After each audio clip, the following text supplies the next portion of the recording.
Welcome, everybody, to episode 3 of Close the Gap podcast. I'm your host, JR. I want to thank everybody for being here. I want to introduce you guys to my very first guest. You hear that? That's the haters hating already.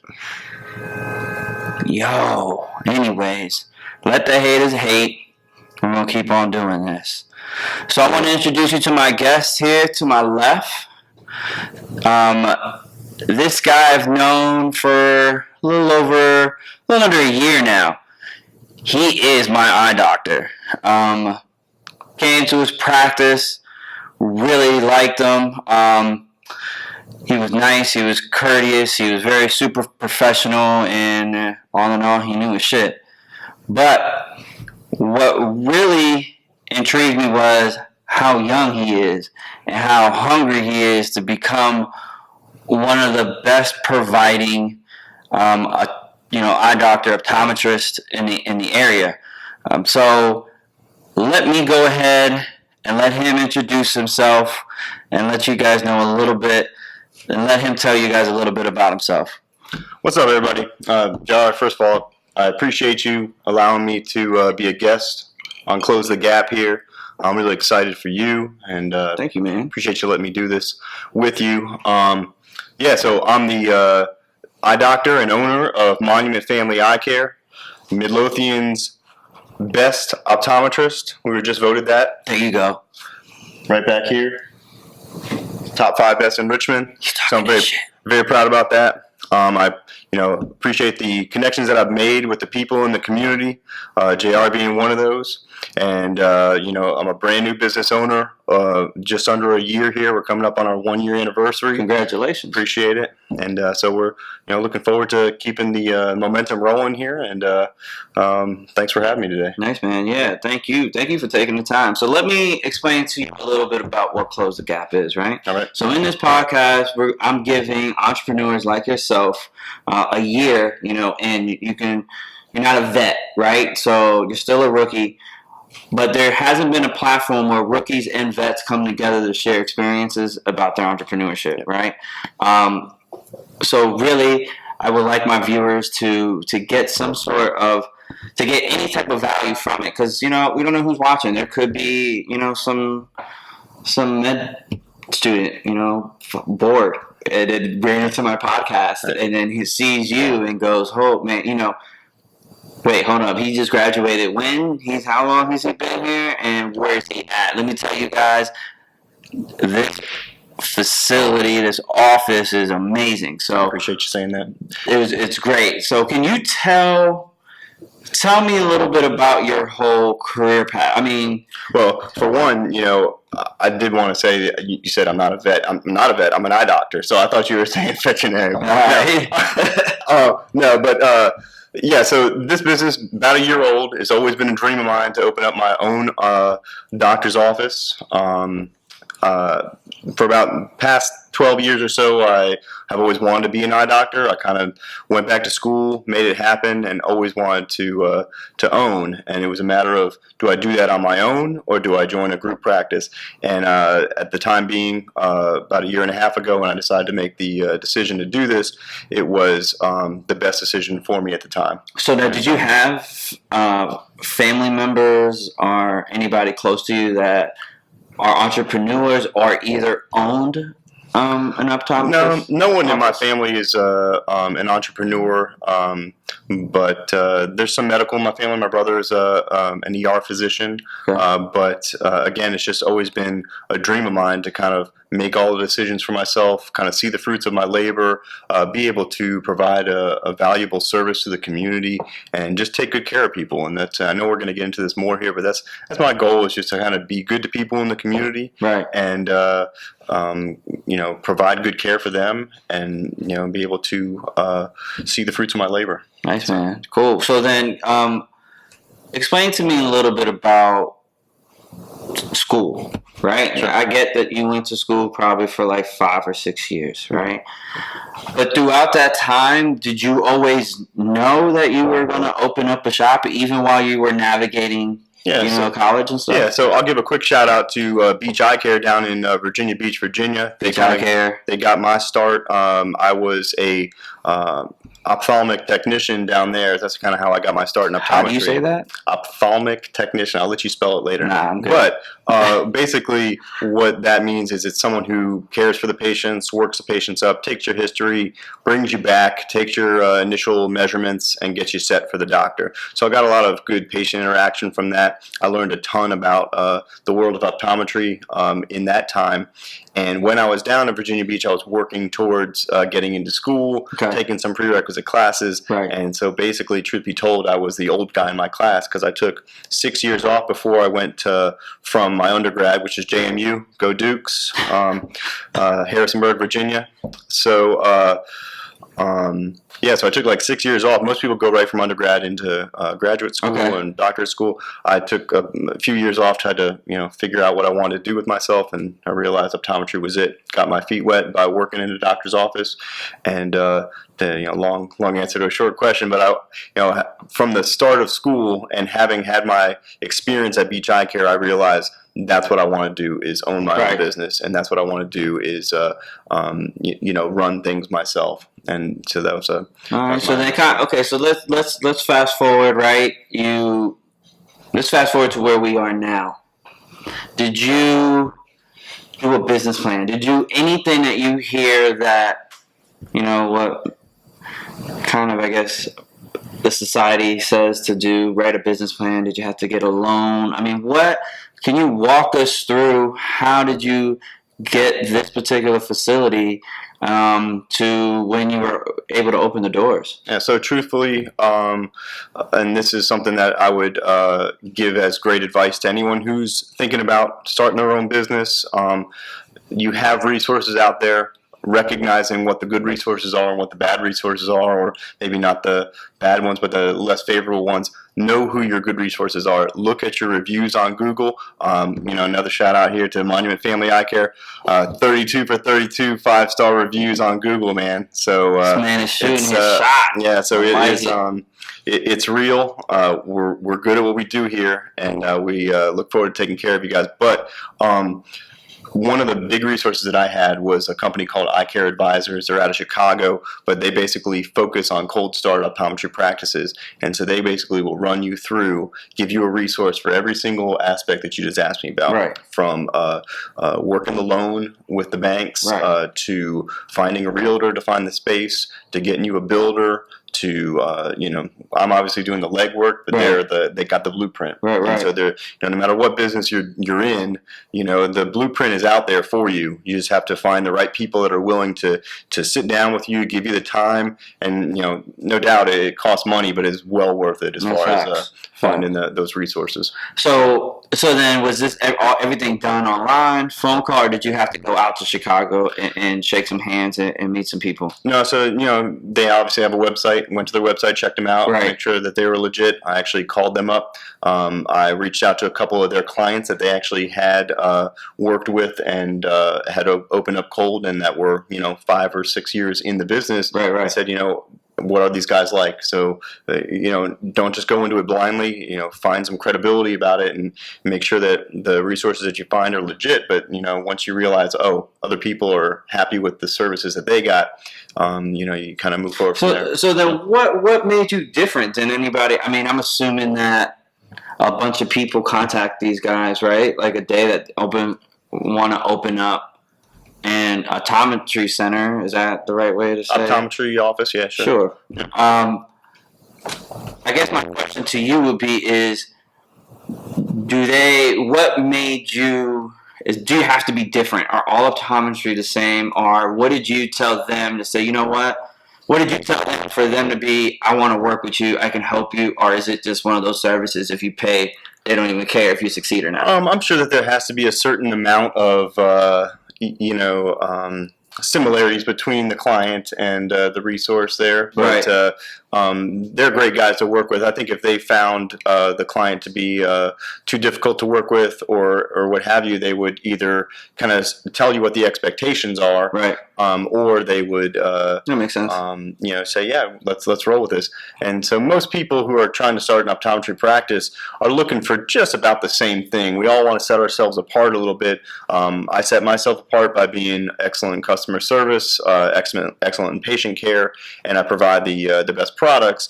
But then you can always go a step further, and I plan to in the future, and just kind of having a specialty in your practice, whether it's focusing on LASIK surgery or if it's focusing on specialty contact lenses or something like that. So there's different specialties that certain populations are always looking for in the business, and I'm sure that that's the same across a number of different business.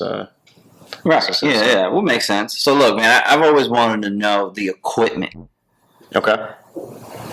Is that shit rented, or did you have to come out of pocket and pay for it? So again, that's all worked into the loan. Okay. And that is, right. It's a tough check to stroke at first, man. But you kind of, if I'm being honest, similar to school loans. Like I remember the first time I paid off one of my school loans, I was like, wow, I just wrote a check for X amount of dollars. That was a big check. Yeah. You do the same thing as a business owner. You just trust the process as it goes, and you know that you're doing the right thing because you have the right resources. So you can rent equipment. You can, okay. Because I was going to say, that would be a mean business to have, be able to rent out to a doctor that particular expensive-ass equipment, right? Yeah. And grab a check every month. Yeah. And let's just say, God forbid, this won't happen here, but for other practice, if it goes under, you can just collect your stuff back and just keep doing it again. But you said that you have the opportunity. You have an opportunity to rent if you needed it. Yeah, but same thing happens if you were to sell it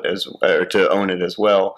I own my equipment. Okay, right. You can certainly, if God forbid anything were to happen, you would just sell it back. Right. I mean, right. But we're not talking about that. Only positive vibes. We're just shooting out the positive vibes. Top 5 in Richmond, man. I'm not worried. All right, so if anybody wants to know, we are in Richmond, Virginia, located in Midlothian. Again, look up monumentfamilyeyecare.com. So equipment is rented, fine. That makes, or not rented, it's yours. You bought it. It's mine. Yep.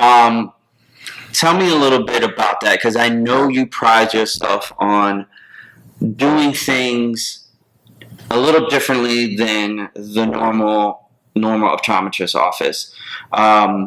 Do you do the puff test? Because I hate that, man. When they say put yourself here and you gotta look into that thing, and then a puff of smoke or whatever air hits you in the eye. It's not smoke, but it's not fun. Air. So do you do that? That's a great question, man. I do not do the puff test, and I've actually, one of the reasons there was, again, as you're starting your own business, if you're coming out, figure out what people like and what people don't. If you can avoid what they don't like, then you're already ahead of the game.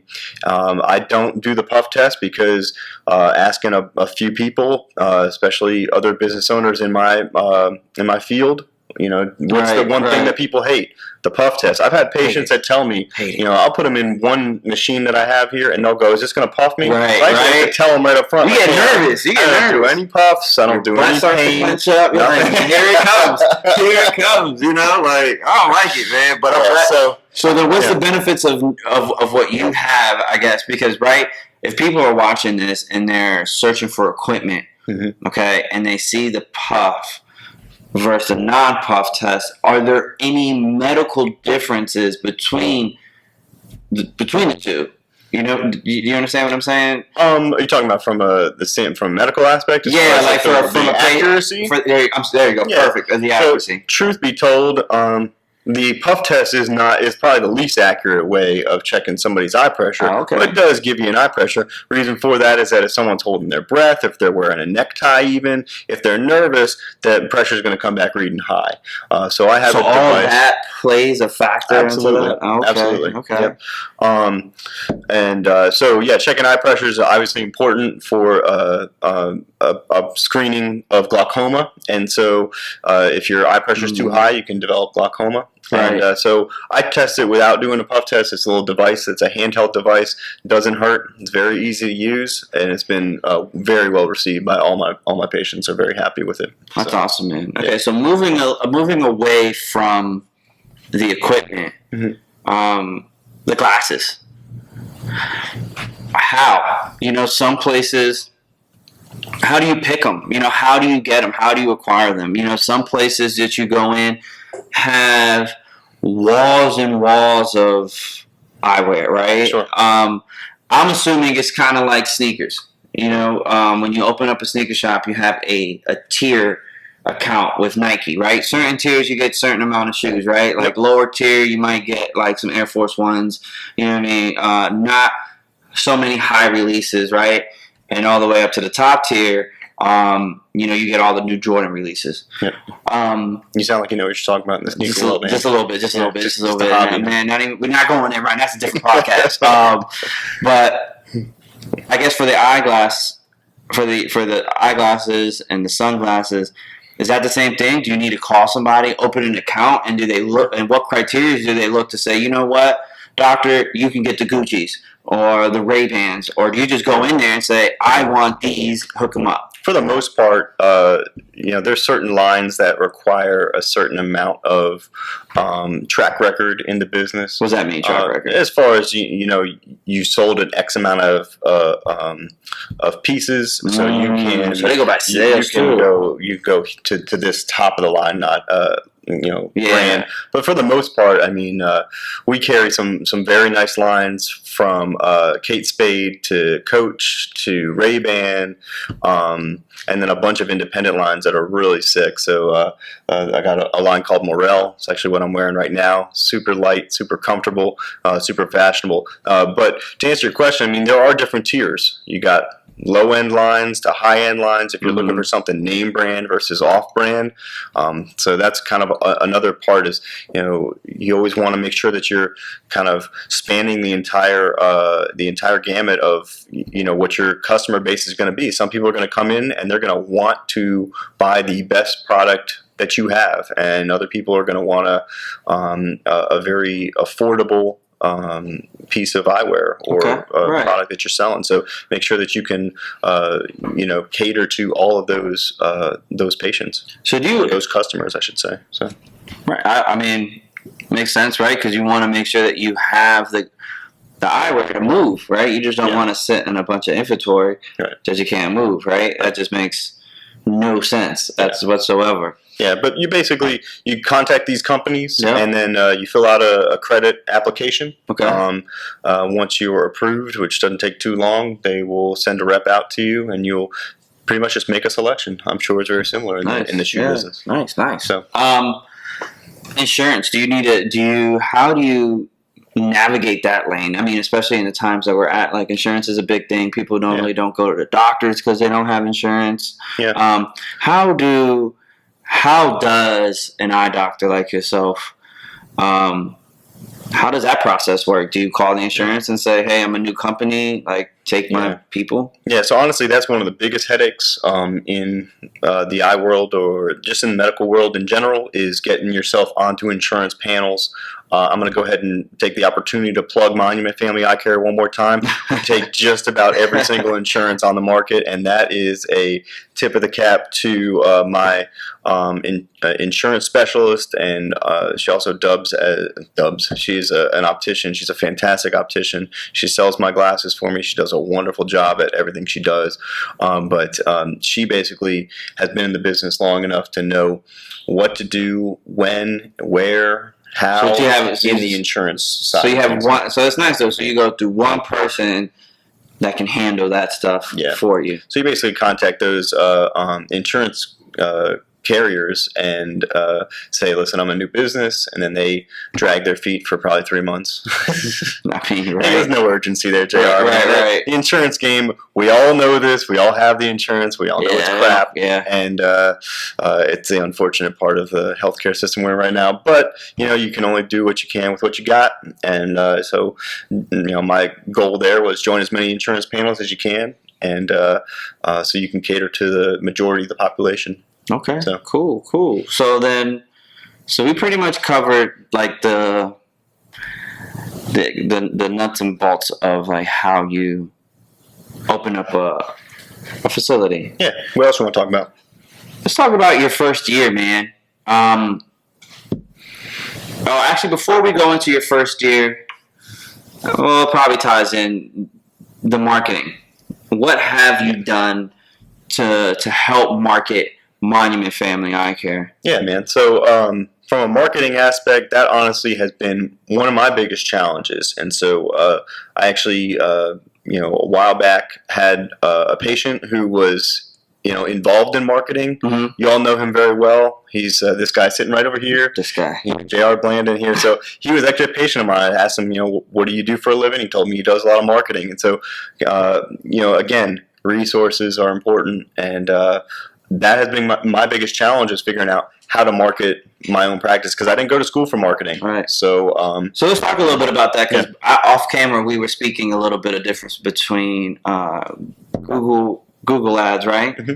and SEO. Sure. And how, in my personal opinion, and some others out there, is these guys are supposed to play a big part. Sure. But not everyone has those Cinderella stories of doing paid advertising, right? Let's talk a little bit more about what we were talking about, off camera. You were saying how you're not really seeing the results that you would like to see from Google Ads. Am I paraphrasing kind of okay? Not necessarily that I'm not seeing the results, more so that, again, resources that I've had and just knowing how I search, right, it was more of a concern for me to address, is it worth doing the Google ads? Mm-hmm. And what's the return on that versus putting the money into SEO? So because we are running Facebook ads as well. Correct. Right?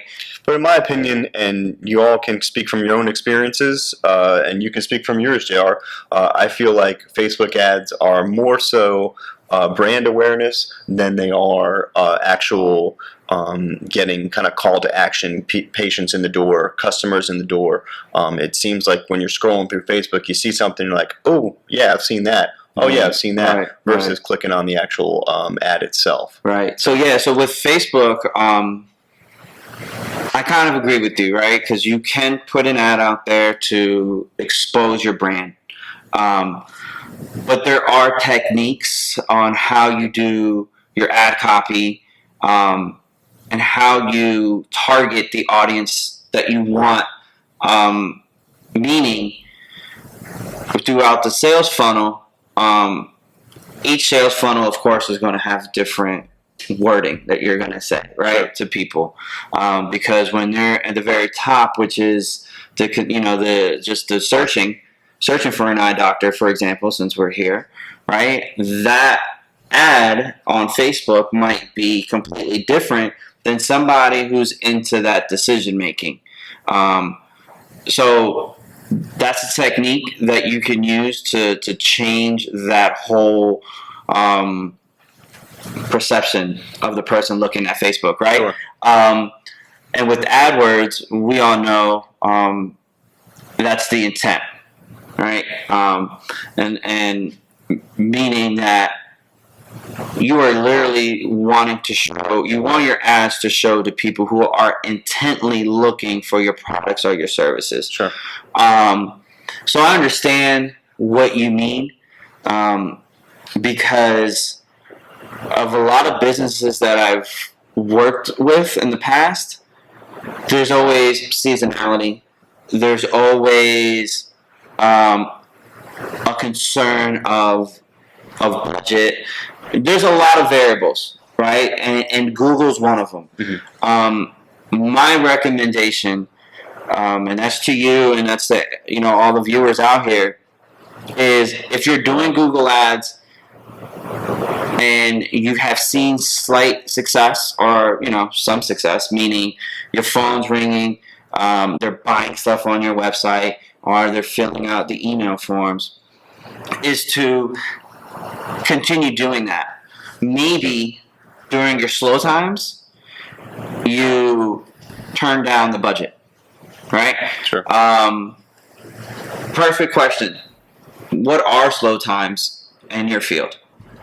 Slow times in my field tend to be slow times with the rest of the world, man. So summertime, and if you think about it, this week that we're coming up on right now, July 4th week, man. Right. What do you all want to be doing? Yeah. I want to be at the beach. Right. So not coming to a doctor's appointment, right? Right. So so summertime tends to be a little bit on the slower side. June tends to be slower.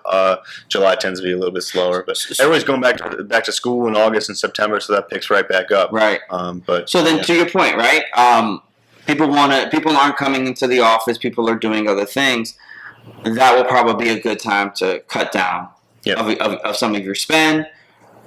But you don't want to cut it to where you're taking it away, because there's some really negative factors that can play in both of Facebook's algorithm and Google's algorithm.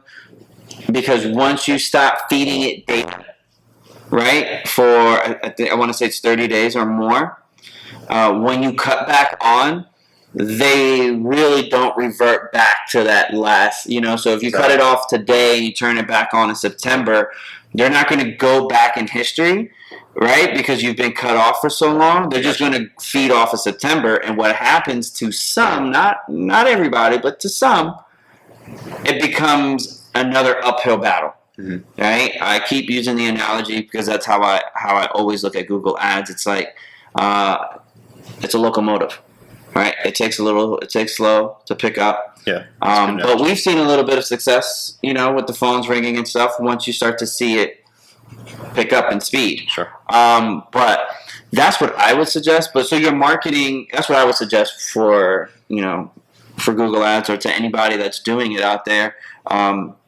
That's having a little bit of trouble or slow season, just completely don't cut it off again. Just reduce that budget.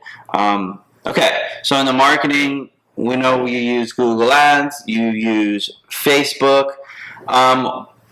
What about mailers? What about print stuff? Do you do any more? What about face-to-face? Any of that? Face-to-face for sure. Getting your face out there is important, and letting people know what you offer and that you are there. And one of the things I hear every now and then coming into my door that I'm not a big fan of is people are like, I didn't even know you were here. I'm like, man, I wish you knew I was here, because we're top 5 in Richmond. Just saying. So got to know our name, right? So.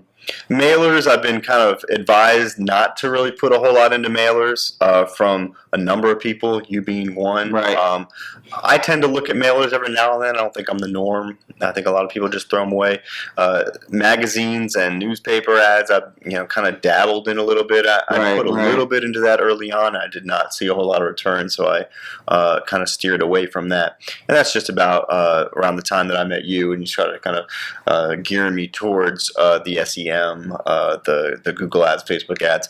I was kind of already on that path, but I definitely didn't have the expertise there. I definitely didn't have the experience there. So I certainly appreciate everything you've done for me. But so I think that print can have an effect, and I would consider doing a mailer, but it's got to have a call to action. You can't just say, "Hey, look, I'm here," because that's definitely going in the trash. But if you give someone a reason to bring that piece of paper to your business, to your website, I think that can have some value. Yeah, because let me depending on what it costs. Let me clarify with my stance with print. Print is not completely dead, because you're always going to have some people out there that like a tangible article or something in their hand to read, right? Yeah. But in this time of where we are now in 2019, there are fewer people, right, that are actually that like that. Sure. So that's a marketing tool that, in my opinion, should be there, but it shouldn't be the first thing to run to. Right. You know what I mean? Right? You want to do a mailer, like we were talking about, that brand awareness. You know what I mean? Maybe on your slow time, since you're removing some budget away from your Google, your Facebook ads, and your paid advertising, take a little bit of those dollars and maybe do a mailer.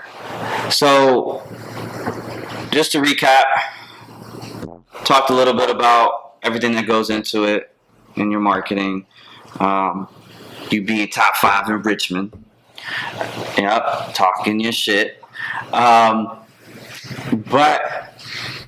tell the audience something that they might not know about you, you know, or do you like golfing? Do you like, who is Dr. Joe? Man, honestly, one of the biggest things I pride myself on is being a real person. On my day off, sometimes I'll pop in and I'll see a patient. I'll be wearing shorts and a t-shirt, and it's just, I mean, one thing that we kind of sometimes get lost in the medical field is like, are these people that are taking care of us real human beings? Right. Oh my gosh, I saw them at the grocery store, and I was on a plane one time actually, and someone was like, "Oh my gosh, Dr. Sciullo." I was like, oh, "Please don't call me that in public." Man, that's a small world. Yeah, but no, Richmond's a small airport. Yeah, you're right. But man, I'm a huge sports fan, big Yanks fan.